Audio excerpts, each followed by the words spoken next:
आज से 20 साल बाद या 25 साल बाद जब भी मैं सोचूंगा कि बस अभी थोड़ा धीरे चलेंगे आगे काम को लेकर के और पीछे मुड़ कर देखूं, तो मुझे ऐसा ही लगना चाहिए कि मैंने अपना बेस्ट फुट फॉरवर्ड किया।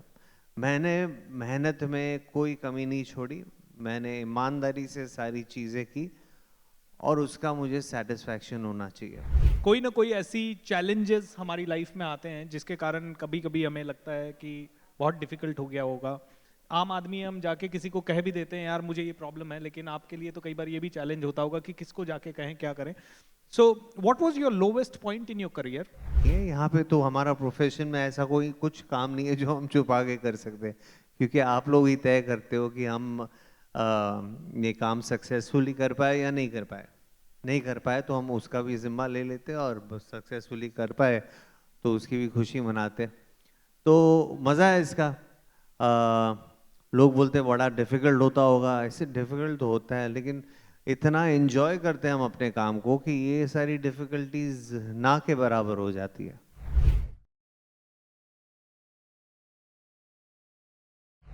Sharman sir, first of all तो हमें आपकी सबसे अच्छी मूवी जो मुझे पर्सनली लगी, आपको भी पता है वो शायद, थ्री इडियट।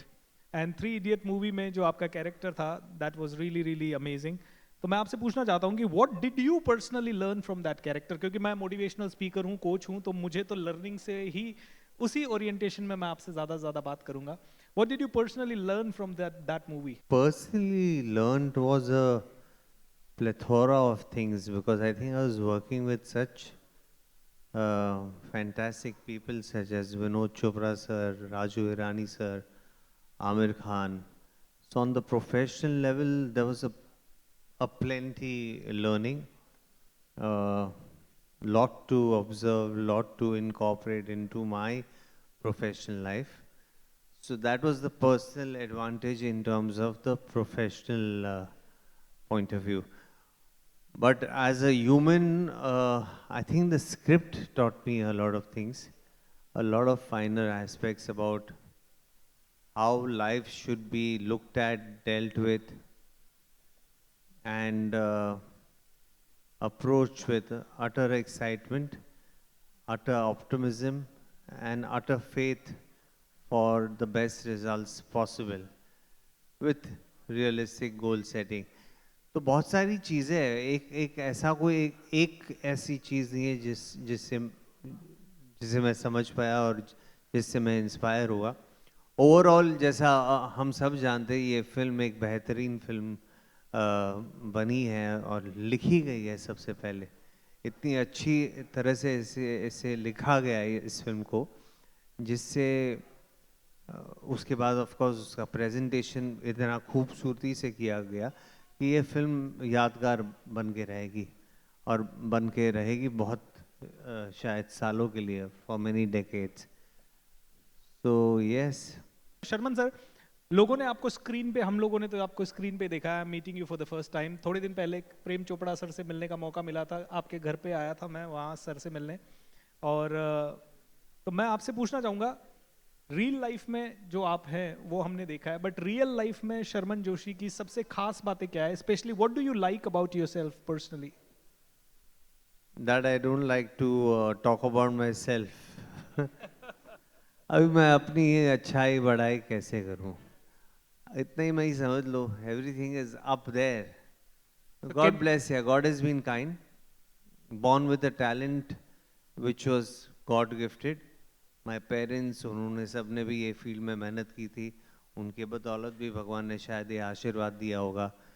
मुझे बड़ी रिलेटिवली कम मेहनत करनी पड़ी in terms of honing my talent, because मैं बॉम्बे में पला बड़ा, और थिएटर यहाँ पे बहुत ज़्यादा पॉपुलर है, और ख़ास करके गुजराती थिएटर। मैं गुजराती हूँ, मेरे ग्रैंड पेरेंट्स गुजरात से बॉम्बे शिफ्ट हुए, मेरे फादर, मैं, सारे हम भी बॉर्न इन बॉम्बे। और गुजराती थिएटर के वर्ल्ड को मुझे मतलब I got a very easy exposure and entry into it because of my my father, my uncle, my aunt, who are all associated with the theatre, and they did some wonderful work in the field of theatre, which even to this date is remembered. उनका काम अगर if I give you in reference of कितना बेहतरीन काम किया उन्होंने, 40 साल पहले की बातें कर रहे, इतने बेहतरीन सब्जेक्ट्स किए थे। उनका काम आज भी एक गुजराती एक ऐसी ऑडियंस है जो उनका काम, जैसे हम थ्री इडियट्स शायद और 2 दशक के बाद भी याद रखेंगे, उनका काम ऐसे ही लोगों के जहन में अभी भी है। तो fortunate on that front, and बस जितना मैं अपनी तरफ से लाइफ को दे सकता हूँ on every front, personal front, professional front, पूरे ईमानदारी से देता हूँ, पूरे जोश से देता हूँ।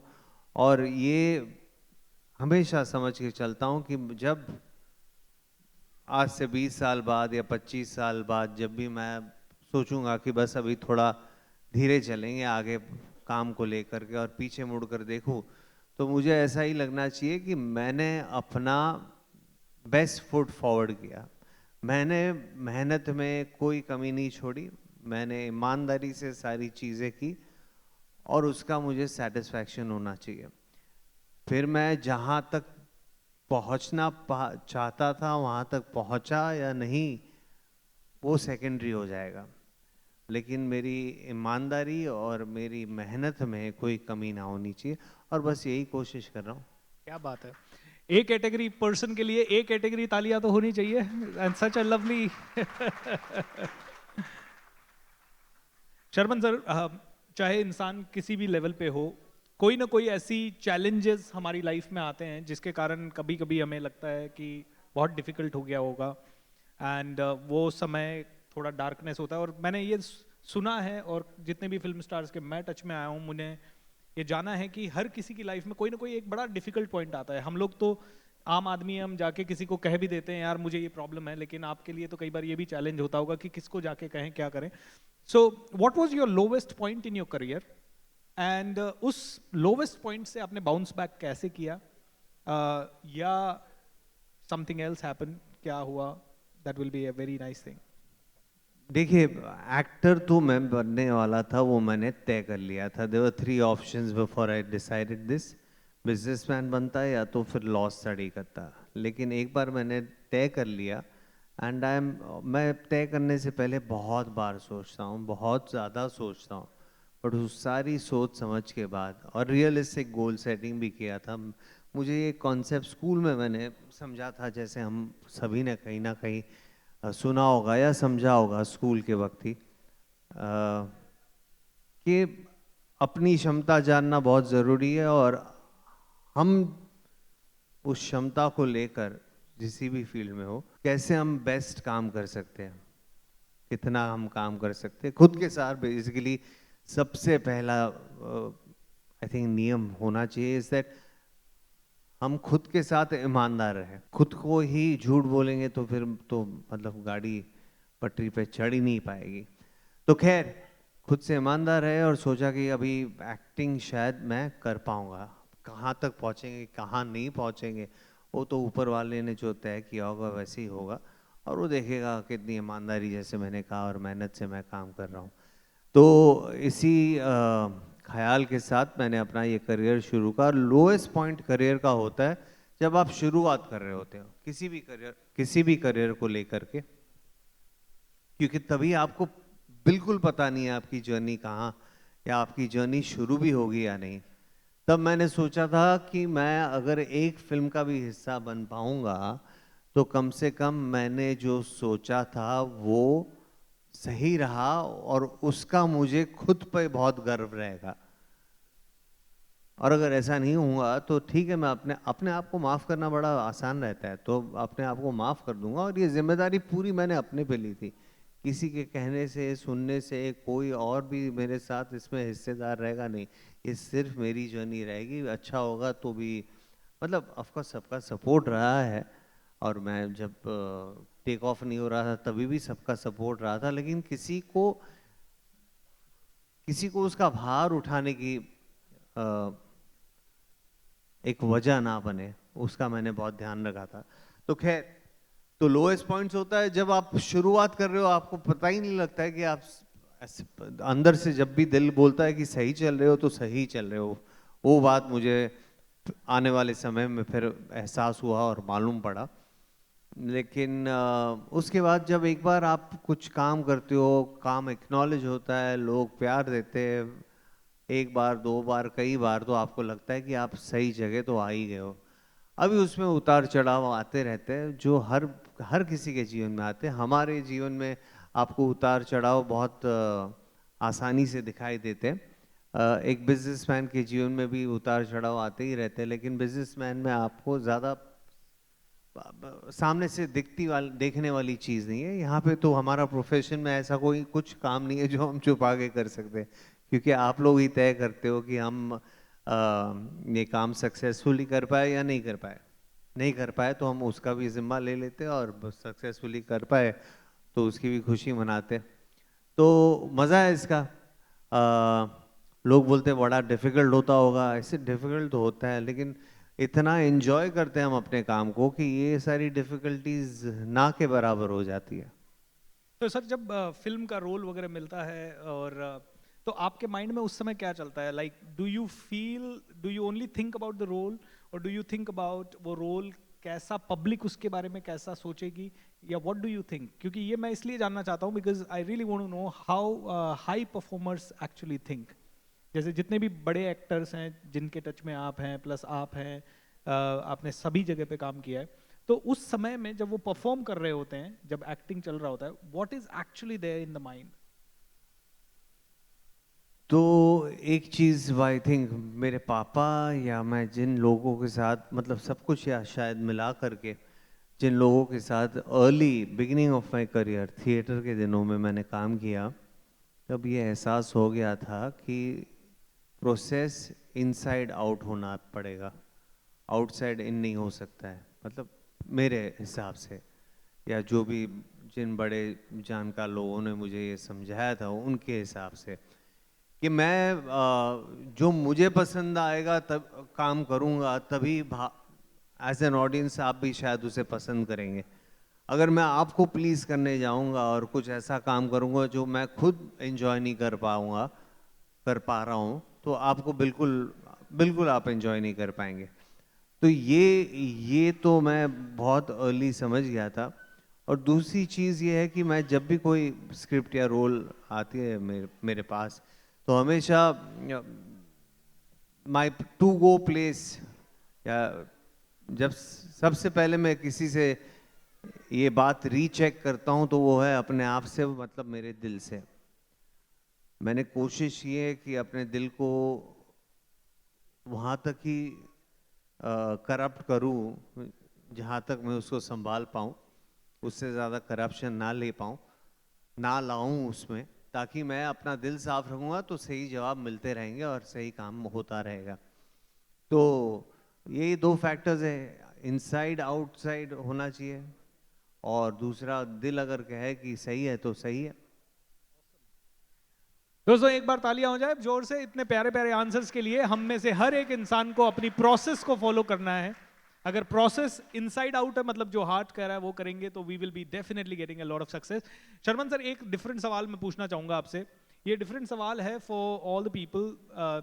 हमारे घरों में मदर्स हैं, बहनें हैं।